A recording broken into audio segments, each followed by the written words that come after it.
Hey guys, आपका स्वागत है टारगेट सरकारी नौकरी चैनल पर। मैं हूं अर्शद अली। उत्तर प्रदेश प्राथमिक शिक्षक भर्ती परीक्षा की तैयारी में सिलेबस के अकॉर्डिंग आज हम शुरू कर रहे हैं भारतीय संविधान के प्रैक्टिस सेट्स को। तो ये कॉन्स्टिट्यूशन का प्रैक्टिस सेट नंबर 1 रहेगा।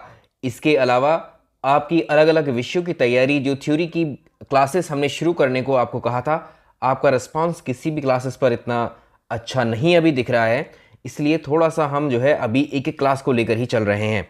और इस नोटिफिकेशन के बारे में भी हम बात करेंगे प्राइमरी शिक्षक भर्ती के।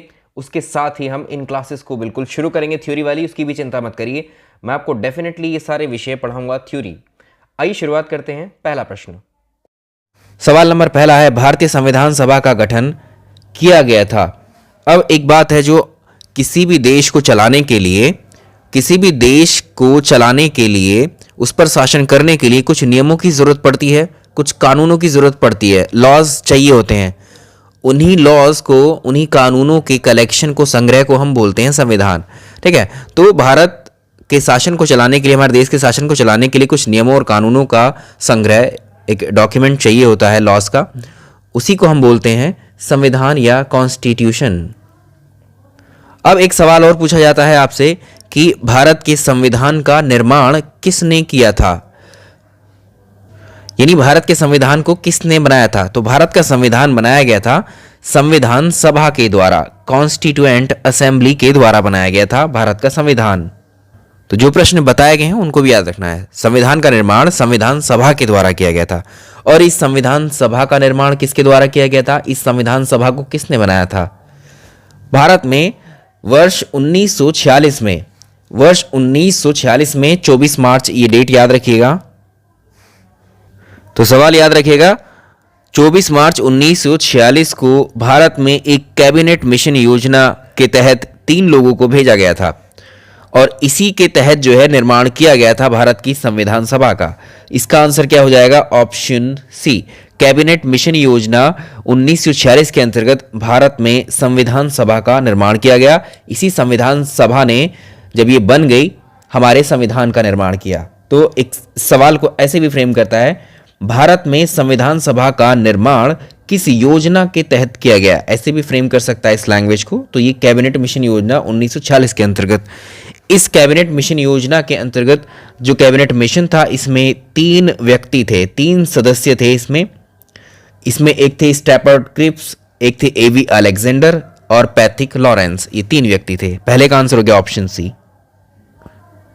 सवाल नंबर अगला देखिए, भारतीय संविधान सभा जो भारत की कॉन्स्टिट्यूएंट असेंबली थी, संविधान सभा को बोलते हैं कॉन्स्टिट्यूएंट असेंबली, इसकी स्थापना किस दिन की गई थी। जब संविधान सभा का निर्माण हुआ था, संविधान सभा के इलेक्शन हुए थे। संविधान सभा के इलेक्शन में या संविधान सभा में कुल कितने सदस्य हुआ करते थे, 389 सदस्य थे। तो एडिशनल प्रश्नों में प्रश्न पूछा जाता है कि संविधान सभा में कुल कितने सदस्य थे, तो इसका आंसर रहेगा 389। 389 सदस्य थे संविधान सभा में, जिसमें से ब्रिटिश प्रांतों से, यानी ब्रिटिश प्रोविंसेस से 292 सदस्य चुने गए, और जिसमें कि 4 जो थे वो ब्रिटिश कमिश्नरीज से थे, और देसी रियासतें यानी प्रिंसली स्टेट से 96 सदस्य, टोटल मिलाकर के 389। अब करेक्ट है, प्रिंसली स्टेट से 93 है, ना कि 96। ठीक है, तो ये हो गए आपके संविधान सभा के सदस्य। और 1 जुलाई 1986 को संविधान सभा के चुनाव करवाए गए 296 सीटों पर, इन वाली सीटों पर, और 93 सीटों पर जो है नामांकन हुए थे किसके, प्रिंसली स्टेट्स के, देसी रियासतों के। इस चुनाव का परिणाम आता है, चुनाव के परिणाम में जो है इन 296 सीटों में सबसे ज्यादा सीट जो है भारतीय राष्ट्रीय कांग्रेस, यानी सिंपली कांग्रेस कहिए, 208 सीटें कांग्रेस को मिली, कांग्रेस जीती। मुस्लिम लीग को 73 सीटें मिली और अन्य को 15 सीटें मिली थी। तो ये भी पूछ लेता है कि संविधान सभा के चुनाव में सबसे ज्यादा सीटें किसको मिली थी, भारतीय राष्ट्रीय कांग्रेस को। कितनी मिली थी, 208 या 208 सीटें कांग्रेस को मिली थी। ठीक है, और उसके बाद में संविधान सभा की सबसे पहली बैठक होती है, प्रथम बैठक, प्रथम अधिवेशन उसको बोलते हैं। संविधान सभा की प्रथम बैठक या संविधान सभा की प्रथम अधिवेशन, फर्स्ट मीटिंग जो होती है वो 9 दिसंबर 1946 को होती है। 9 दिसंबर 1946 को होती है। इसी दिन को माना जाता है संविधान सभा की स्थापना दिवस। या संविधान सभा की जो स्थापना हुई थी वो 9 दिसंबर 1940 को हुई थी। First meeting of the constituent assembly was held on 9 दिसंबर 1946। कहाँ पर हुई थी ये? दिल्ली में। प्लेस भी याद रखेंगे, दिल्ली में। सवाल नंबर नेक्स्ट देखिए, भारत की संविधान निर्मात्री सभा के अध्यक्ष कौन थे? संविधान निर्मात्री सभा का मतलब यहाँ संविधान सभा के ही बारे में बात चल रही है। कॉन्स्टिट्यूएंट असेंबली के अध्यक्ष कौन थे? तो ये रहे doctor Rajendra Prasad. Option A सही आंसर। सवाल नंबर नेक्स्ट देखिए, इन व्यक्तियों में से कौन कैबिनेट मिशन का सदस्य नहीं था? कैबिनेट मिशन भारत में आया था साल 1986 में और इसमें 3 सदस्य थे। कैबिनेट मिशन में 3 सदस्य थे और उन सदस्यों के नाम क्या क्या हैं? 3 तो ऑप्शन में मिलेंगे ही आपको, एक जो नहीं है वो है, अभी अभी आपको बताया था एक प्रश्न में हमने, पहले ही प्रश्न में। तो इसमें जो है पैथिक लॉरेंस थे, स्टेफर्ड क्रिप्स थे, एवी अलेक्जेंडर थे, विलियम वुड नहीं थे। तो जो नहीं थे सदस्य वही बताना है आपको, ऑप्शन ए। तीनों को याद रखना है, ये तीनों ही सदस्य थे इस कैबिनेट मिशन के। नेक्स्ट सवाल नंबर नेक्स्ट रहेगा, भारत के संविधान में केंद्र और राज्यों के बीच में किया गया शक्तियों का विभाजन इसमें से किस में उल्लिखित योजना पर आधारित है? यह है मॉन्टेग्यू चेम्सफोर्ड अधिनियम 1919। मॉन्टेग्यू चेम्सफोर्ड अधिनियम 1919 के तहत केंद्र और राज्यों के बीच में शक्तियों का डिवीजन किया गया है, power of division. Unacademy learning application पर आपके लिए यूपीपीएससी लेखपाल और वीडियो के लिए रिकॉर्डेड क्लासेस और लाइव डाउट क्लियरिंग सेशन शुरू हो चुके हैं। आप फ्री हैं, एनरोल कर सकते हैं, डिस्क्रिप्शन में लिंक मिल जाएगा। इसके साथ अनअकैडमी पर अभी कॉम्बो ऑफर चल रहा है 12 महीने के लिए। यूपीपीएससी, यूपीएससी और वीडियो की परीक्षा के लिए आप एक साथ इस कॉम्बो को अवेल कर सकते हैं। ऐसे ही 6 मंथ के लिए है ये। और डायरेक्टली आप अनअकैडमी की प्लस क्लासेस लेना चाहते हैं तो इसमें आप जो यूपीपीएससी प्रीलिम्स जीएस पेपर 1 के लिए स्कॉलरशिप टेस्ट सीरीज चल रही है, इसको ज्वाइन कीजिए। ये हर संडे को होती है सुबह 10 बजे और ये फ्री टेस्ट सीरीज़ है। और इसमें आप रैंक 1, 2, 3 लेकर के आते हैं तो आपको 100% स्कॉलरशिप यानी अनअकैडमी के जो प्लस कोर्सेज हैं वो फ्री में पढ़ने को मिलते हैं सारे 1 ईयर तक। साथ ही लेखपाल के मॉक टेस्ट और कांस्टेबल के मॉक टेस्ट फ्री अवेलेबल हैं अनअकैडमी पर। ये भी स्कॉलरशिप टेस्ट सीरीज़ हैं और वीडियो एग्जाम की भी। अनअकैडमी के बैच कोर्सेज भी अवेलेबल हैं जिसमें लोअर पीसीएस का बैच है, कांस्टेबल का बैच है और लेखपाल के बैच ऑलरेडी रनिंग है। साथ ही वीडियो एग्ज़ाम की तैयारी आप अनअकैडमी पर कर सकते हैं यहाँ जुड़कर। और सबसे ज़्यादा इम्पॉर्टेंट जो लेखपाल की परीक्षा है उसकी तैयारी आप अपने समय के अकॉर्डिंग कोई सा भी पैक चूज़ कर सकते हैं सेम कांस्टेबल एग्ज़ाम के लिए। और आप 30% डिस्काउंट अवेल कर सकते हैं मेरे रेफरल कोड पर IALI10 पर, जो कि अभी अवेलेबल है। अनअकैडमी पर आप यूपीपीएससी, लोअर, अपर, आरओ, यूपीएसआई, पैट, लेखपाल, बीओ ऑप्शनल कोर्सेज की तैयारी कर सकते हैं यहाँ जुड़कर। तो डायरेक्टली या तो आप स्कॉलरशिप टेस्ट के थ्रू जो है यूपीपीएससी, यूपीएससी का सब्सक्रिप्शन अवेल कर सकते हैं या फिर प्लस में ऐड होकर के कर सकते हैं। तो 24 मंथ, 12 मंथ, 6 मंथ और 3 मंथ, इन सारे ये अलग अलग सब्सक्रिप्शन अवेलेबल हैं। इनमें से कोई भी आप अवेल कर सकते हैं। मेरा रेफरल कोड है IALI10। IALI10 यूज़ करेंगे तो आपको 30% का डिस्काउंट अभी चल रहा है। ये किसी भी सब्सक्रिप्शन पर आपको मिल जाएगा। इसके अलावा मैं फिर से आपको याद दिला देता हूँ, अनअकैडमी का जो यूपी मंत्रा चैनल है यूट्यूब पर, ठीक है, यूट्यूब पर यूपी मंत्रा चैनल है जिस पर मेरी लाइव क्लासेस चलती हैं डेली 4:30 बजे, ठीक है। तो 4:30 बजे आज भी लाइव क्लास है, जीएस का प्रैक्टिस सेट हम सॉल्व करेंगे। तो डिस्क्रिप्शन में लिंक है उस क्लास का, आप ज्वाइन कर लीजिएगा, आपको नोटिफिकेशन आ जाएगा उसका, जो है इवेंट का नोटिफिकेशन आप ऑन कर लीजिएगा। ये डायरेक्टली 4:30 बजे आप यूपी मंत्रा चैनल पर आ जाइए। सवाल नंबर नेक्स्ट देखेंगे, निम्नलिखित में से किस अधिनियम में कलकत्ता में जो है सर्वोच्च न्यायालय की स्थापना की गई थी? आज भारत का जो सुप्रीम कोर्ट है, सर्वोच्च न्यायालय है, वो कहां पर है? दिल्ली में है। लेकिन ये सुप्रीम कोर्ट अंग्रेजों ने अपने वक्त में कहां पर बनाया था? इसको ये लगाया गया था कलकत्ता में।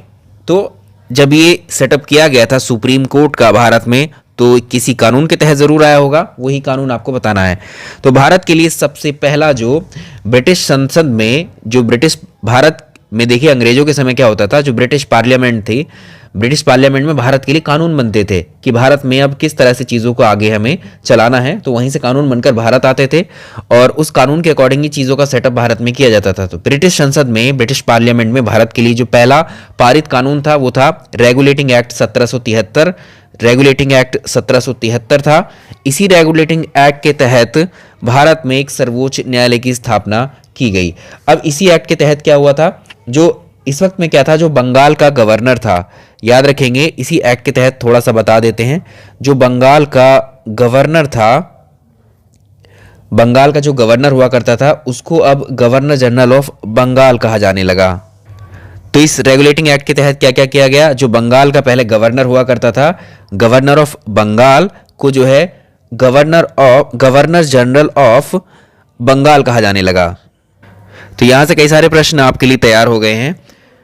देखिए, जब इस पद को बदला गया तो बंगाल का अंतिम गवर्नर कौन कहलाया, वॉरेन हेस्टिंग, और इसी पद को जब कन्वर्ट कर दिया गया बंगाल के गवर्नर जनरल में, तो बंगाल का पहला गवर्नर जनरल भी कौन हुआ, वॉरेन हेस्टिंग ही हुआ। तो 3 से 4 प्रश्न आपसे यहां हो गए। अब बात कर रहे हैं हम किसकी, इस रेगुलेटिंग एक्ट के तहत जो है साल 1774 में, ये एक्ट तो 73 में आया था, भारत में 1774 में अगले ही वर्ष जो है भारत में एक सुप्रीम कोर्ट की स्थापना की गई थी। ये वर्तमान में तो दिल्ली में है ये सुप्रीम कोर्ट, लेकिन इसके तहत ये कहां पर था, सर्वोच्च न्यायालय सुप्रीम कोर्ट की स्थापना कलकत्ता में की गई थी। अब इस सुप्रीम कोर्ट में उस वक्त कितने व्यक्ति थे, कुल मिलाकर के एक तो वहां पर मुख्य न्यायाधीश थे, मुख्य न्यायाधीश का नाम पूछा जाता है, लिख लेते हैं। तो याद रखेंगे, मुख्य न्यायाधीश थे एलिजा इम्फे। एलिजा इम्फे मुख्य न्यायाधीश थे इस सर्वोच्च न्यायालय के, जब कलकत्ता में इसका सेटअप किया गया था साल 1774 में। और 3 अन्य न्यायाधीश पे, 3 अदर जजेस, ठीक है, 3 अन्य न्यायाधीश थे। वो कौन कौन थे, एक थे लॉर्ड हाइड, दूसरे थे लॉर्ड चैम्बर्स, तीसरे थे लॉर्ड लेम्स्टर्स। अगले सवाल की तरफ, तो इसका आंसर हो जाएगा ऑप्शन ए। सवाल नंबर अगला देखेंगे, संविधान सभा ने डॉक्टर BR अंबेडकर की अध्यक्षता में प्रारूप समिति का गठन कब किया था। इंपॉर्टेंट क्वेश्चन है, मार्क कर लीजिए इसको, बहुत ही इंपॉर्टेंट प्रश्न है, परीक्षाओं में बहुत पूछा जाता है। इसको डेट को याद रखना, 29 अगस्त 1947, 29 अगस्त 1947 को डॉक्टर भीमराव अंबेडकर की अध्यक्षता में प्रारूप समिति, इसको बोलते हैं ड्राफ्टिंग कमेटी, इसको बोलते हैं हम ड्राफ्टिंग कमेटी, इस ड्राफ्टिंग कमेटी का गठन किया गया था, जिसमें कुल 7 सदस्य थे। कुल 7 का मतलब है including doctor BR Ambedkar, there were 7 members. तो कुल 7 सदस्य थे। एक तो खुद जो है इसके सदस्य जो थे डॉक्टर, इसके अध्यक्ष थे doctor BR Ambedkar, plus 6 others, 6 अन्य थे। इसी को कहा जाता है ड्राफ्टिंग कमेटी या प्रारूप समिति। अब इसमें से अलग अलग व्यक्तियों के नाम भी पूछ लेते हैं आपसे परीक्षाओं में, उसको भी डिस्कस करेंगे अभी हम। तो देखिए, जो 6 इसके सदस्य थे, BR अंबेडकर अध्यक्ष थे इसके, डॉक्टर, यहाँ पर देखिए DP खेतान जो है इसके सदस्य थे इस प्रारूप समिति के। लेकिन सबसे पहले सदस्य जो थे DP खेतान, इनकी मृत्यु हो गई थी कार्यकाल के दौरान ही, तो इनकी जगह पर जो है TT कृष्णमाचारी सदस्य बने थे। तो याद रखिएगा, 1 2 3 4 5, ये 6 सदस्य थे स्टार्टिंग में। इनमें से DP खेतान की मृत्यु हुई तो TT कृष्णमाचारी सदस्य बने इस समिति के। दूसरा BL मित्र जो है, इनकी कार्यकाल के दौरान ही मृत्यु हुई थी, तो इनकी जगह माधवराव को बनाया गया। फिर KM मुंशी, मोहम्मद सादुल्ला, गोपाल स्वामी अयंगर और कृष्णमाचारी अय्यर, ये सदस्य थे ड्राफ्टिंग कमिटीज के। सवाल नंबर अगला देखेंगे, भारतीय संविधान का प्रथम प्रारूप तैयार किसके द्वारा किया गया था। ड्राफ्टिंग कमेटी के द्वारा ही तैयार किया गया था, है ना। प्रारूप समिति की बात चल रही है, तो ये डॉक्टर BR अंबेडकर, गलत होगा। डॉक्टर BR अंबेडकर द्वारा इसका प्रथम प्रारूप तैयार नहीं किया गया था। एक इंपॉर्टेंट प्रश्न है, इसको मार्क कर लीजिएगा। यही तो होते हैं की पॉइंट्स, ऐसे ही प्रश्न तो पूछे जाते हैं। अभी हम प्रारूप समिति को डिस्कस कर रहे थे, तो आप जाहिर है कि आप ये सोचेंगे कि प्रारूप समिति है तो डॉक्टर BR अंबेडकर के द्वारा, प्रारूप समिति के द्वारा तैयार किया गया होगा, इसको लगाएंगे आंसर। लेकिन गलत हो जाएगा ये, क्योंकि यहां पर एक व्यक्ति और थे जिनको हमें कंसिडर करना है और बहुत जरूरी है, BN राव। BN राव संविधान सभा के सलाहकार थे, एडवाइजर थे। याद रखिएगा, एक सवाल ऐसे ही बना हुआ है कि इनमें से कौन संविधान सभा के एडवाइजर या सलाहकार थे, तो ये कौन थे, सलाहकार थे। सलाहकार किसके, कॉन्स्टिट्यूएंट असेंबली के, ठीक है। और संविधान सभा के ये सदस्य नहीं थे, ये भी याद रखेंगे। विधिक सलाहकार थे, लीगल एडवाइजर थे संविधान सभा के, लीगल एडवाइजर। इनके द्वारा ही संविधान सभा का प्रारूप तैयार किया गया था ड्राफ्ट तैयार किया गया था जिस पर विचार विमर्श किया गया, और उसी पर विचार विमर्श करने के लिए 29 अगस्त 1947 को डॉक्टर भीमराव अंबेडकर की अध्यक्षता में प्रारूप समिति बनाई गई थी। तो प्रारूप समिति बनने से पहले ड्राफ्ट तैयार किया गया था, जो किसने बनाया था? बी एन राव ने बनाया था। ऑप्शन बी सही आंसर। एक सवाल और आता है कि भारतीय संविधान के जनक कौन है, पिता कौन है? फादर ऑफ इंडियन कॉन्स्टिट्यूशन कौन है? डॉक्टर भीमराव अंबेडकर हैं। सिंपल सा क्वेश्चन है, इसको आप जान रहे हैं आसानी से। भारतीय संविधान सभा के उद्घाटन अधिवेशन की इनॉग्रेशन के टाइम पर अध्यक्षता किसने की थी? देखिए, जब संविधान सभा बन चुकी थी, संविधान सभा की पहली बैठक, हमने बताया था संविधान सभा की पहली बैठक हुई थी 9 दिसंबर, ये डेट याद रखिएगा, 9 दिसंबर 1946 को प्रथम बैठक हुई थी संविधान सभा की प्रथम बैठक। अब जाहिर है जब प्रथम बैठक है तो इस बैठक को संबोधित करने के लिए किसी व्यक्ति का चुनाव करना जरूरी है, वो एड्रेस करेगा पूरी इस संविधान सभा को। तो सबकी सम्मति से उनमें एक सबसे सीनियर मोस्ट पर्सन थे डॉक्टर सच्चिदानंद सिन्हा। डॉक्टर सच्चिदानंद सिन्हा सबसे वरिष्ठ थे और इस प्रथम बैठक में इनको सर्वसम्मति से संविधान सभा का अस्थायी अध्यक्ष चुना गया। अस्थायी अध्यक्ष के चुने जाने पर इन्होंने जो है पहले अधिवेशन की अध्यक्षता की। ठीक है, doctor Sachchidanand Sinha was the temporary president of the constituent assembly. ऐसे कई बार पूछा है, पिछले बार की सुपर टेट में भी प्रश्न पूछा हुआ था आपसे। ठीक है, तो ये हुए डॉक्टर सच्चिदानंद सिन्हा। एक ही दिन के लिए बनते हैं ये अध्यक्ष। इनके द्वारा परमानेंट जो संविधान सभा के अध्यक्ष हैं डॉक्टर राजेंद्र प्रसाद को चुनवा दिया जाता है। ये 9 दिसंबर 1946 को इन्होंने प्रथम बैठक की अध्यक्षता की थी और 11 दिसंबर को दूसरी बैठक होती है। 11 दिसंबर 1946 को दूसरी बैठक होती है इसकी, और इस दूसरी बैठक में जो है डॉक्टर राजेंद्र प्रसाद को भारतीय संविधान सभा का स्थायी अध्यक्ष चुना जाता है सेकेंड मीटिंग में। ठीक है, तो ये आपको याद रखना है। नेक्स्ट वन, अभी इस प्रश्न का आंसर क्या होगा? Option B. सवाल नंबर नेक्स्ट, देखिए वेल कनेक्टेड लग रहे होंगे क्वेश्चंस आपको। आप उनकी पीडीएफ को उठा करके देखेंगे, संविधान की जो हमने आपको प्रोवाइड की है उसके अकॉर्डिंग ही ये क्वेश्चंस सारे के सारे, और ये सब प्रश्न पूछे हुए हैं। संविधान सभा में उद्देश्य प्रस्ताव को बोलते हैं ऑब्जेक्टिव रेजोल्यूशन। किसके द्वारा प्रस्तुत किया गया था संविधान सभा में? ऑब्जेक्टिव रेजोल्यूशन किसके द्वारा प्रस्तुत किया गया था? तो देखिए, अभी हमने 2 मीटिंग देखी, 9 दिसंबर 1946 की, 11 दिसंबर 1946 की। पहली मीटिंग 9 दिसंबर को हुई थी, दूसरी मीटिंग संविधान सभा की 11 दिसंबर को, और तीसरी मीटिंग होती है 13 दिसंबर को। 13 दिसंबर 1946 को थर्ड मीटिंग होती है संविधान सभा की, तीसरी मीटिंग। इस तीसरी मीटिंग में ही उद्देश्य प्रस्ताव को क्या किया जाता है? पेश किया जाता है। किसके द्वारा? पंडित जवाहरलाल नेहरू के द्वारा। Option B. तीनों मीटिंग्स के जो केंद्र बिंदु हैं वो अलग अलग व्यक्ति हैं। पहली मीटिंग में डॉक्टर सच्चिदानंद सिन्हा क्या बने हैं? अस्थायी अध्यक्ष। दूसरी मीटिंग में डॉक्टर राजेंद्र प्रसाद स्थायी अध्यक्ष बने। तीसरी मीटिंग में संविधान सभा की ऑब्जेक्टिव रेजोल्यूशन पेश किया गया है। नेक्स्ट देखेंगे, who was the president of drafting committee? भारतीय संविधान सभा की प्रारूप समिति के अध्यक्ष कौन थे? अभी देखा है जस्ट हमने, doctor Bhimrao Ambedkar. Next question बहुत ही सिंपल है, इसको आंसर आप कर पाएंगे, बचपन से ही पढ़ते आ रहे हैं, फिर भी इस क्वेश्चन को यहां दे दिया गया है।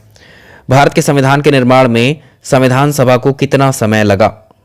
ठीक है, 2 वर्ष 11 माह 18 दिन, इसको करेंगे मंथ।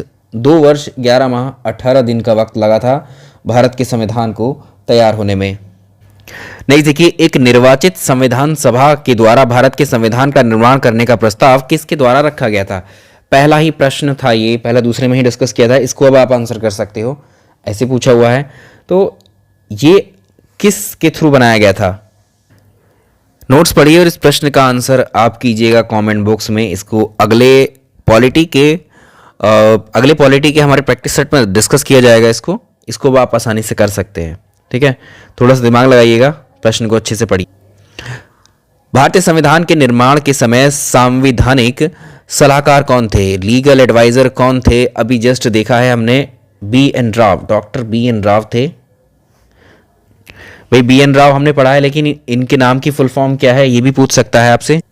तो ये कौन थे? बेनेगल नरसिंह राव, यानी बी एन राव। नेक्स्ट, एक और अच्छा प्रश्न है आपके लिए, निम्नलिखित अधिनियमों में से किस अधिनियम के फलस्वरूप जो बर्मा है इसको भारत से अलग किया गया था। ये था government of India act 1935, Bharat सरकार अधिनियम 1935 के तहत बर्मा को भारत से पूरा सेपरेट किया गया था।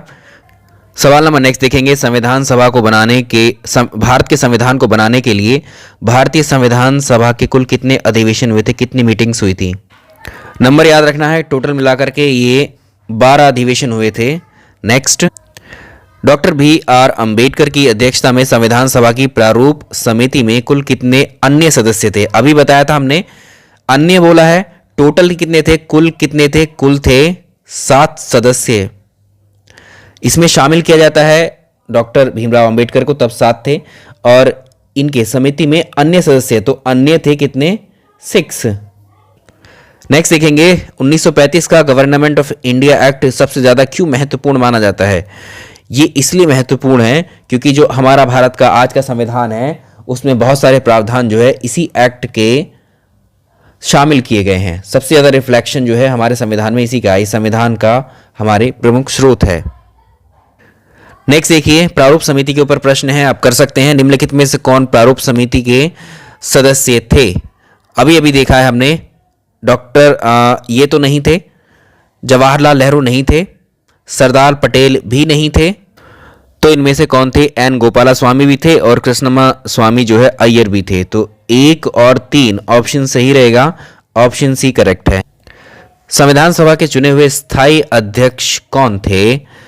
स्थायी अध्यक्ष थे डॉक्टर राजेंद्र प्रसाद, और अगर यहाँ इसी में कर दे अस्थाई तो वो थे डॉक्टर सच्चिदानंद सिन्हा। स्थायी पूछा है यहाँ। नेक्स्ट वन देखिए, भारतीय संविधान को किसके द्वारा अपनाया गया है? तो हमारा जो संविधान है हमारे देश का, उसको किसके द्वारा अपनाया गया है? वो हमारे देश की जो संवैधानिक सभा थी, ठीक है, कॉन्स्टिट्यूएंट असेंबली के द्वारा इसको अडॉप्ट किया गया था। भारत के अगला देखिए, नेक्स्ट देखें, भारतीय संविधान के को संविधान सभा द्वारा कब अंगीकृत किया गया था? ये क्वेश्चंस बहुत पूछे जाते हैं आपसे, ये वाला प्रश्न। 26 नवंबर 1949, डेट इज़ वेरी इंपॉर्टेंट, ये डेट बहुत पूछी जाती है। 26 नवंबर 1949 को जो है हमारे देश का जो संविधान है उसको अंगीकृत किया गया था, यानी इस दिन बन करके तैयार हो गया था। कुछ प्रावधान लागू भी किए गए थे, संपूर्ण रूप से इस दिन लागू नहीं किया गया, संपूर्ण रूप से 26 जनवरी 1950 को किया गया। चलिए, डॉक्टर भीमराव अंबेडकर का जन्म और मृत्यु कब हुए थे? इस प्रश्न का आंसर भी आप ही देंगे, ठीक है, सर्च कर लीजिए, आराम से मिल जाएगा इसका आंसर। ये इंपॉर्टेंट प्रश्न है, मार्क कर लीजिए। 3 से 4 क्वेश्चंस बताएंगे आपको इसी तरह के जो पूछे जाते हैं आपसे।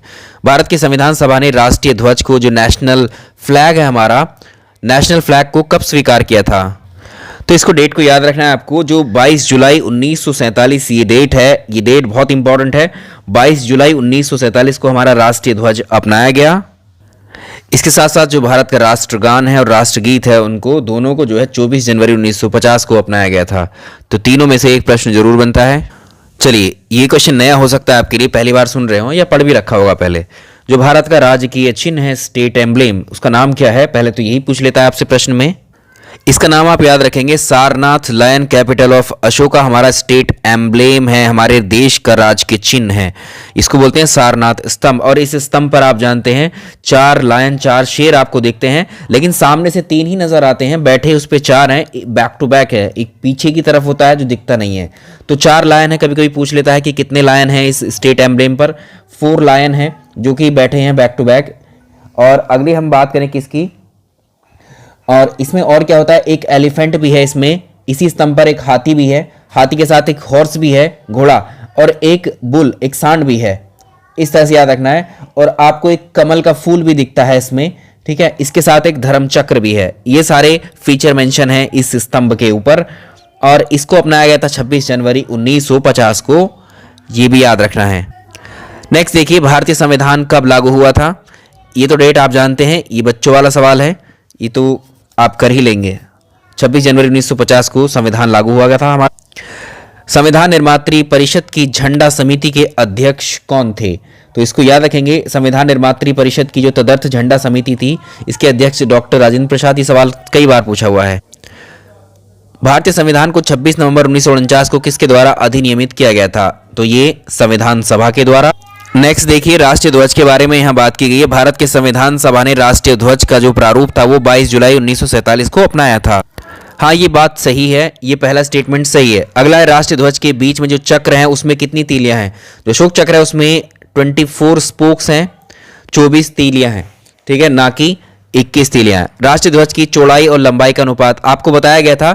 चौड़ाई और लंबाई की अगर आप बात पूछे, चौड़ाई कम होगी, लंबाई बड़ी होती है, तो चौड़ाई और लंबाई का अनुपात होता है 2:3, ना कि कितना, 3:4। तो ये गलत हो जाता है, ये भी गलत हो जाता है। अगर यहाँ लंबाई और चौड़ाई का अनुपात पूछे तो 3:2 हो जाता है। इसी को रिवर्स कर देते हैं, यानी लंबाई अगर पहले लिखेंगे तो 3 पहले लिखा जाएगा। बात अभी भी वही है। तो इसमें से केवल ये एक सही है, केवल इसमें से पहला वाला ही सही है। सवाल नंबर नेक्स्ट देखें, संविधान को 26 जनवरी के दिन लागू करने का जो निर्णय लिया गया था उसकी वजह क्या थी? क्योंकि इस दिन जो है कांग्रेस 1930 में इस दिन को स्वतंत्रता दिवस के रूप में मनाया था और इसी दिन का इंतजार करते करते, क्योंकि 26 यहाँ देखिए 26 नवंबर 1949 को तो भारत का संविधान तैयार हो गया था, इस दिन लागू नहीं किया गया था। इसका वेट करते करते ये कब तक ले आए थे? 26 जनवरी 1950 तक, क्योंकि 26 जनवरी 1930 को जो है स्वतंत्रता दिवस के रूप में मनाने की घोषणा की गई थी, इसीलिए इस दिन को उसको लागू किया गया था। ये प्रश्न अभी देखा, किस वर्ष में जनगण मन को भारत के राष्ट्रगान के रूप में अपनाया गया? अभी बताया था जस्ट हमने इसको, 24 जनवरी 1950, ऑप्शन सी। तो ये रहे आपके प्रश्न हो गए। यहाँ नंबर तो 30 दिख रहे हैं प्रश्न के, लेकिन 30 से ज़्यादा कर लिए हमने और समय भी ज़्यादा नहीं लगाया है। 25 मिनट में आपके 50 से ज़्यादा प्रश्न तैयार हो गए हैं। इस वीडियो में